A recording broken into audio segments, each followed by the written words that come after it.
بسم اللہ الرحمن الرحیم، السلام علیکم ورحمۃ اللہ وبرکاتہ۔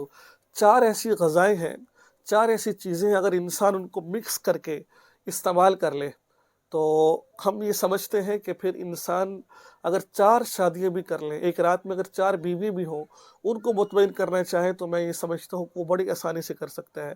اگر جسم کمزور ہے، اس کا جسم موٹاپے کی طرف آ سکتا ہے، طاقتور بن سکتا ہے۔ تو یہ ویڈیو بہت زیادہ اہم ہے، مختصر ویڈیو ہے، لمبی بھی ویڈیو نہیں بنانے کا قائل ہوں، بس مختصر سی بات ہے۔ چار چیزیں ہیں جن کا ذکر حدیث میں بھی آتا ہے، اکثر چیزوں کا دیکھیں، کھجور کا ذکر حدیث مبارکہ میں آتا ہے، ٹھیک ہے۔ اس کے علاوہ آپ لگا لیں، دودھ کا ذکر بھی آتا ہے، ٹھیک ہے، شہد کا ذکر بھی آتا ہے، ٹھیک ہے، اور اس کے علاوہ کیلا۔ یہ چار چیزوں کو آپ نے اکٹھے کرنا ہے۔ اگر آپ کو اخروٹ مل جائے بہت بہترین ہے۔ یہ چاروں چیزوں کو آپ نے کیا کرنا ہے، ملا لینا ہے آپ نے۔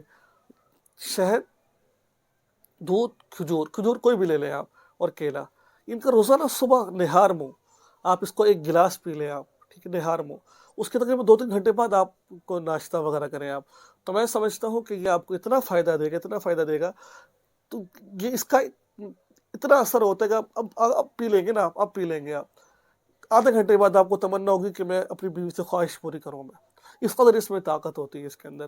تو یہ چاروں چیزیں بہت اہم ہیں۔ کھجور، عرب لوگ کھجور بہت زیادہ کھاتے ہیں۔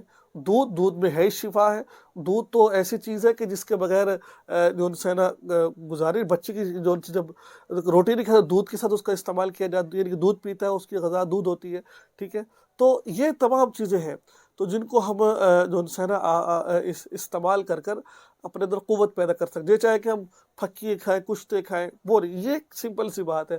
آپ انہوں گرمیوں میں بھی استعمال کر سکتے ہیں، سردیوں میں بھی استعمال کر سکتے ہیں، ٹھیک ہے۔ صرف ایک گلاس پئیں اور